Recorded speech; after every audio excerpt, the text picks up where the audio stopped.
mwibara kwihangana bayamba mwiba bamarondabura basibayembazana nawe abinizo mwerero gutabakamanyirwa konka polisi yahereze kwata abantu 10 okweraho mu kucondoza kambasabe betushitamireho nyina umwana ogwo mukomuronda hine combeke cyahikireho kandi ashanjira bombeke barakombeka shaha mushanju kandi omwanya nugo gumwe noho murambo gw'omwerere gubire gunajurwe baza kusesa basanga umwana bamwisere bamutandikira umuntu mu kikari bezera sayibira zakasese umwana yasiba uko twasiba hirwaro Dr. Tugira ngo aribize kwisya sahibira zo mwazo ahayizira akakora postmortem twambuza itwite twasa kufuna ho kopi etwapasa kuje yajangwe byo tugiha polisi tine umunyabuzare obakozire postmortem arumu so kutikira polisi batujangwitwe twishyirizwa kufuna kopi ya postmortem report nyina wo mwana ogwe nagira ngo umwana kwiyabuzire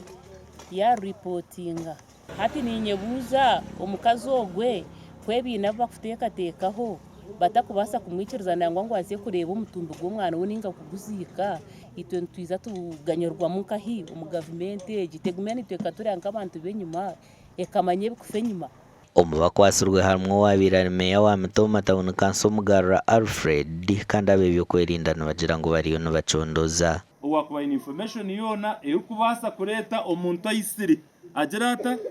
agerete ngo bwahati abantu cyo bakumira mu cyome tubakwenda bashohore bagiro rugamba heru batakaherezo kugira batakaherezo kucondoza nisaba polisi etemu obwira ubu kucondoza tumanye noha akubasha kuba akozire kikorwa nkeki wakwata mushagama y'umwana muto atine man gor kubasa kwerwana ra arhoriyo wahigura ku murwana nambwe ni mureke twena tsimba amajunka abanyamitoma kabanywani ba Chris na omukazi yazireho mwana we na nabazirebe rero tsimba amaju rahango gwatonganira abana wamazima nazagarira na report ya Dr. Wamtoma na yari negira ngo ayisogwe wanko buzuzi bubire bigoneri bukupesinga